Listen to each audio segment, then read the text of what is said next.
मेरी लास्ट वाली वीडियो को पसंद करने का बहुत बहुत शुक्रिया। तो आज की वीडियो भी हम रीयूज़ करेंगे उन पुराने कवर्स को और कुछ करेंगे नया। तो ऑर्गेनाइजेशन से हटकर कुछ नया करेंगे और अपने आउटडोर एरिया के लिए डेकोर का जो टारगेट हमने शुरू किया था उसको कंप्लीट करेंगे। तो वीडियो पसंद आए तो वीडियो को प्लीज़ लाइक, शेयर और सब्सक्राइब ज़रूर कीजिएगा। बिस्मिल्लाहिर्रहमानिर्रहीम। अस्सलाम वालेकुम। इब्तिसाम क्रिएटिव पावर में आपको खुशामदीद है। Welcome to my channel. हमेशा खुश रहें, आबाद रहें। मिनरल वाटर की लार्ज जो बॉटल है उसको साफ़ करना काफ़ी मुश्किल काम होता है और ख़ास तौर पर जब ये काफ़ी पुरानी पड़ी हो। तो आज एक हम महलूल बनाएंगे। इसमें ने सर्फ, बेकिंग सोडा, हल्का सा नीम गर्म पानी और सिरका डाल के रख दिया था। बॉटल को मैंने इस महलूल में डालकर थोड़ी देर भिगोने के लिए रख दिया था। अब तकरीबन 1 घंटा गुजर चुका है। तो बॉटल के अंदर से जो कचरा निकलता है वो आप देख ही रहे हैं कि कितना ज़िद्दी जमा हुआ जो काई थी वो इसके अंदर से निकली है। लेकिन इसकी जो एम्बोस बॉटल का जो हिस्सा है नीचे वाला और सेंटर वाला, इसमें अभी तक जो काई है काफ़ी अभी भी जमी हुई है, वो भिगोने से भी नहीं निकली। तो इस हिस्से की बॉटल को हम कैसे साफ़ करेंगे। एक लंबा सा मैंने मेटल का गज़ लिया है और उसके ऊपर मैंने स्पंज और एक कपड़ा रोल कर दिया है। रोल करने के बाद कपड़े के जो मैंने इलास्टिक लगाया है उसकी एक साइड पे मैंने ब्रश को रोल कर दिया है और दूसरी साइड पर जो कपड़ा है वो उसी तरह ही मौजूद है। अब बॉटल के जो होल है वो क्योंकि इतना बड़ा नहीं होता तो होल आराम से इसके अंदर चला जाएगा। तो ब्रश की मदद से जो इसका एम्बोस वाला हिस्सा है उसको हम इस तरीके से आहिस्ता आहिस्ता के घुमाते जाएंगे और इसको क्लीन करते जाएंगे। इस तरह ये होगा कि ये जो एम्बोस वाला हिस्सा है वो थोड़ा गहरा होता है, वो ब्रश आसानी से इन हिस्सों में चला जाएगा और बॉटल को साफ़ कर लेगा और जो हमारी इसके अंदर काई जमी हुई थी वो भी क्लीन हो जाएगी। इसी तरीके से हम दोबारा ब्रश को निकालेंगे और जो सर्फ का जो महलूल हमने बनाया हुआ है वो इसके साथ लगाकर अब हम इसके पेंदे को साफ़ करेंगे। बॉटल का नीचे वाला हिस्सा साफ़ करना काफ़ी मुश्किल होता है क्योंकि ये काफ़ी गहराई में होता है और ख़ास तौर पर नीचे वाला हिस्सा भी जब एम्बोज हो तो इसको साफ़ करना और भी ज़्यादा मुश्किल हो जाता है। जिस तरह सेंटर में इसकी एम्बोज पट्टी है सेम उसी तरीके से ही इसका जो पेंदा है वो भी एम्बोज और उभरा हुआ बना हुआ है, जहाँ पर ब्रश पहुँचना काफ़ी मुश्किल होता है। लेकिन इस तरीके से ब्रश में थोड़ी लचक पैदा हो गई है और इसको आगे ले जाना काफ़ी आसान हो गया है। और देखें कितने अच्छे तरीके से जो है बॉटल हमारी नीचे से क्लीन हो रही है और जितनी भी काई जो जमी हुई थी उसको साफ़ करना मेरे लिए काफ़ी आसान हो गया है। इसके जो डिज़ाइन बने हुए थे इसको भी मैं इसी तरीके से ही साफ़ कर लूँगी क्योंकि ये भी एम्बोजिंग इफ़ेक्ट में आए हुए हैं और इसको भी साफ़ करना थोड़ा आसान हो गया है ब्रश की मदद से। अब बॉटल को हम अच्छे तरीके से क्लीन कर लेंगे। बॉटल मेरी पूरी तरीके से साफ़ हो चुकी है, जितनी भी इसकी सफाई है वो मैंने कर ली है। आपको थोड़ी रोशनी में बॉटल नज़र आ ही रही होगी कि ये अंदर से कितनी क्लीन हो चुकी है और अगर आप इसका बॉटम एरिया चेक करें तो वो भी बिल्कुल क्लीन हो चुका है। थोड़ी सी मामूली सी ट्रिक की वजह से आपने कितनी ज़्यादा अच्छे तरीके से बॉटल को क्लीन कर लिया। अब एक हम छोटी बॉटल लेंगे और इसके नीचे वाले हिस्से को मैंने कट कर लिया है और अब बॉटल का जो ऊपर वाला ढक्कन है वो घूम चुका है और ऑलरेडी जब इसमें भी हम पानी डालेंगे तो हमें चाहिए होगा कि इसको हम ढक कर रखें। तो बॉटल के इस हिस्से को इस तरह यूज़ नहीं करेंगे बल्कि हम इसको उल्टा रखेंगे और किस तरह यूज़ करेंगे, इस तरीके से यूज़ करेंगे। जब भी हमें पानी डालना होगा तो हम इसके ऊपर इसी तरीके से ही पानी डाल सकते हैं, इस तरह पानी नीचे नहीं गिरेगा।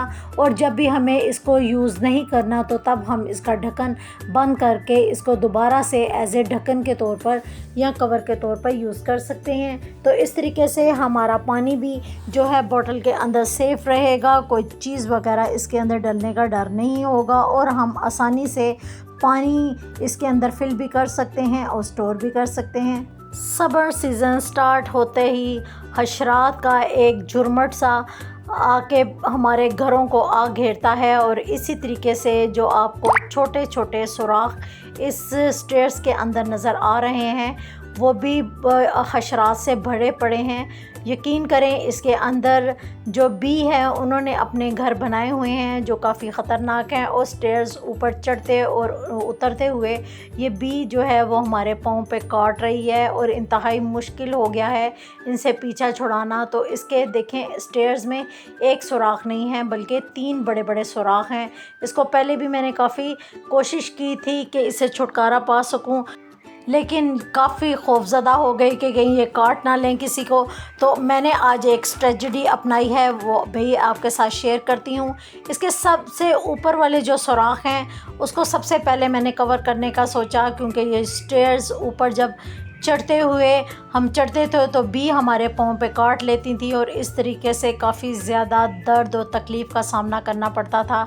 तो आज एक और हल हमने निकाला है, वो ये कि सबसे पहले मैंने देखा कि सुराख कहाँ पर हैं। 2 सुराख इसके ऊपर हैं, एक सेंटर में है और एक सबसे ऊपर सुराख है। इस तरीके से 3 से 4 सुराख हैं। वहाँ पर मैंने थर्माकोल के इस तरीके से शेप जो है वो काट ली है, और काटने के बाद इसकी बारीक वाली जो शेप है वो रखेंगे और एक साइड पे हम इसको थोड़ा चपटी शेप में रखेंगे। तो बारीक वाली शेप को पहले सुराख में इस तरीके से डालते हुए अच्छे तरीके से दबाकर मैं बंद कर लूँगी, और एक्स्ट्रा जो थर्माकोल है वो हम उतार लेंगे। अब दूसरे सुराख पे भी मैं इसी तरीके से थर्माकोल को डालकर ऊपर से इसकी एक्स्ट्रा थर्माकोल को मैं उतार लूँगी। अब दोनों सुराख मेरे बिल्कुल कवर हो चुके हैं। अब लास्ट वाला जो सुराख है उसमें बी ने अपना घर बनाया हुआ है और काफ़ी बड़ा घर है, तो उसके लिए मैंने स्प्रे लिया है। स्प्रे जो आम हम अपने घरों में यूज़ करते हैं, या इसके अलावा जो पैकेट में आता है आप वो भी स्प्रे ले सकते हैं।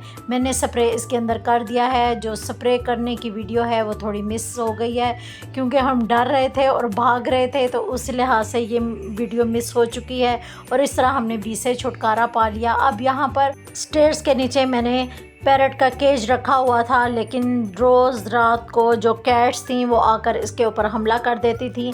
आज मैंने नए तरीके से सोचा को मैं टेबल को नीचे की बजाय इन स्टेयर्स के साथ वायर के साथ अटैच कर दिया, और वायर के साथ अटैच करने के बाद इसके केज को पीछे से वायर के साथ ही सपोर्ट देकर मैंने इसको स्टैंड कर दिया। तो देखें मेरा जो केज है वो कितने अच्छे तरीके से जो स्टेयर्स के ऊपर स्टैंड हो गया, और इस तरीके से जो टेबल है वो एक कैबिन का काम भी देगा।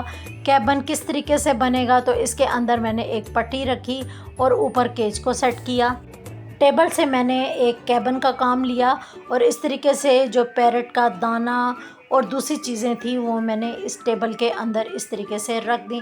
आपको मेरी ये सेटिंग कैसी लगी शेयर ज़रूर कीजिएगा। सिर्फ दिखाने का मकसद ये होता है कि इस तरह के छोटे छोटे काम आप ख़ुद घर में कर सकती हैं, और आपको ये छोटे काम दिखाकर मोटिवेट करना चाहती हूँ कि ये छोटे काम करने के लिए आप किसी दूसरे की मोहताज ना हुआ करें, बल्कि ये काम खुद ही घर में ही किया करें। जो वेस्ट मेरे पास कवर बच गए थे, 2 सीट कवर तो मैंने इसके स्टिच कर दिए थे। इसके अलावा बाकी के जो कवर्स बचे थे उसकी मैंने पैमाइश कुछ इस तरीके से ली कि इसकी पैमाइश जो आ रही थी वो है 14 बाई 16। ये मेरे पास 2 पीस थे और दोनों की पैमाइश 14 बाई 16 मैंने रखी थी। अब इसके बाद 2 पीसों को हम एक साइड पर करेंगे, और जो हम डायमीटर काटेंगे उसकी फुल पैमाइश जो होगी वो 10 इंचज़ में होगी, और अगर हाफ़ डायमीटर आप लेती हैं तो उसको इस तरीके से 5 इंचज़ सेंटर में रखने के बाद आप गोलाई में इस तरीके से भी कटिंग कर सकती हैं, या आप लिड रख कर इसको आसानी से कट कर सकती हैं। इस तरीके से मैंने 3 जो डायमीटर है सर्कल हैं वो काट लिए हैं। एक और रेक्टेंगल हमने काटा है और उसकी पैमाइश भी मैं आपको स्क्रीन पर मेंशन कर दूंगी। तो इसकी कुछ हम पैमाइश 42 बाई 23 रखेंगे, और इस तरीके से ये रेक्टेंगल हम काट लेंगे। कटिंग मैंने पहले से इसलिए कर ली थी ताकि मूवी ज़्यादा लंबी ना हो और मैं आसानी से आपको इसकी पैमाइश बता सकूं। एक साइड पर जिस तरह हम अपने ट्राउज़र का नेफ़ा वगैरह बनाते हैं, सेम उसी तरीके से इसको टर्न करके हम स्टिच कर लेंगे, और दूसरी साइड पे जो हमने सर्कल रखा है उसको हम इस तरीके से सीधे हिस्से दोनों अंदर की तरफ रखेंगे और दोनों उल्टे हिस्से हम बाहर की तरफ रखते हुए अपनी सिलाई मशीन के पाँव के नीचे रखते जाएंगे और थोड़े थोड़े फासले से नीचे वाला जो हिस्सा हमारा लंबाई के रुख में कटा हुआ है उसको हम छोटे छोटे से प्लेट डालते जाएंगे। पहले एक प्लेट डाला है, फिर 1 इंच पे हम दूसरा प्लेट डालेंगे और फिर इसी तरीके से 1 इंच पर हम तीसरा प्लेट डालेंगे। मैंने रेक्टेंगल थोड़ा बड़ा रखा है, लंबाई थोड़ी ज़्यादा रखी है, लेकिन आप अगर लंबाई थोड़ी कम रखती हैं तो आप ये प्लेट का जो फासला है 2 इंचेस तक भी रख सकती हैं। कटिंग के जो पीस मेरे पास बचे थे मैं उनको भी ज़ाया नहीं करूँगी, बल्कि उसके मैंने 2 पोर्शन बना लिए हैं। और कटिंग के जो इस तरीके से पीस हैं वो हमारे पास जो पहले से पोटलियाँ बनी हुई थी उनमें मैं डाल दूंगी। तो एक पोटली मैंने ली है, इसका कलर काफ़ी फेड हो चुका था और यूज़ करने के काबिल नहीं थी, तो इसको मैंने वॉश करके अच्छी तरीके से ड्राई कर लिया है और दूसरी को भी इस तरीके से ड्राई कर लिया है। जो कटे हुए जितनी भी कतरन वगैरह मौजूद थी उसको पहले इसके अंदर फिल कर दिया है और फिल करने के बाद डोरी खींच कर इसको मैं बंद कर लूँगी। जिस तरह आप देख रहे हैं सेम उसी तरीके से आप इतनी पोटलियाँ बना लें और जितनी भी कुतरन वगैरह बचती है वो इनके अंदर फिल कर लें। आपको ये कुतरन देखकर कुछ याद आ ही रहा होगा, ये हमारी माओं के ज़माने में हमारी माएँ इसी तरीके से जितने भी गोंद तकिए वगैरह बनाती थीं तो इन कुतरन को भर कर बड़े बड़े से गोंद तकिए बना कर रख देती थीं। सेम वही मेथड मैंने भी आज अपनाया है और ये पोटलियों में मैंने इस तरीके से कुतरन को फिल करके इसको एक कुशन की शेप दे दी है और इन कुशन को अपने छोटे स्टूल के ऊपर रख कर अब हम कवर इसके ऊपर चढ़ा देंगे। नीचे जो मैंने लिड रखी है वो पेंट की जो बाल्टियों की लिड है वो रखी है। नीचे लिड लगाने का सबसे बड़ा फ़ायदा ये होगा कि जब भी हमारा फ्लोर गीला होगा तो हमारा जो स्टूल है वो गीला नहीं होगा, क्योंकि ये तिनकों का बना होता है और इसकी मजबूती गीला होने की वजह से काफ़ी ज़्यादा मुतासिर होती है। तो गीला होने की वजह से लिड जो है वो गीली होगी, स्टूल गीला नहीं होगा। मेरे पास एक बाल्टी और थी जिसका पहले से मैंने स्टूल बनाया हुआ था, लेकिन ये बाल्टी मेरे पास टूट चुकी थी और इसको हाइट देने के लिए एक और बाल्टी मैंने इसके साथ अटैच कर दी थी। कवर इसके ऊपर मैंने भी चढ़ा दिया है और कुशन भी लगा दिया है। इस बाल्टी से मैं अपने स्टोरेज ऑर्गेनाइज़र का काम लूँगी और इसको मैं इस तरीके से लिड के साथ बंद कर दूँगी और कवर मैं इसके ऊपर इसी तरीके से ही चढ़ा दूँगी। तो इस तरह एक ज़बरदस्त सा मेरा जो है कुशन ऑर्गेनाइज़र तैयार हो गया। साथ ही साथ एक्स्ट्रा कुशन्स वगैरह रखने के लिए एक स्टोरेज ऑर्गेनाइज़र भी है और इस तरीके से मैंने अपने आउटडोर एरिया को सेट कर दिया है। चेयर्स की फ्रिल के पीछे भी मैंने काफ़ी ज़्यादा सामान रखा है। आप इसके नीचे बच्चों के खिलौने की बास्केट रख सकते हैं, एक्स्ट्रा बैटरीज रख सकते हैं, मुख्तलिफ़ किस्म के टूल्स की किट वगैरह रख सकते हैं। आपको मेरी ये सेटिंग कैसी लगी? मैं उम्मीद करती हूँ कि मेरी आज की वीडियो आपको काफ़ी पसंद आई होगी और आउटडोर एरिया की सेटिंग के लिए आपके पास एक ज़बरदस्त आइडिया होगा। दुआ में ज़रूर याद रखिएगा। चैनल को लाइक, शेयर और सब्सक्राइब कीजिएगा। अल्लाह हाफिज़।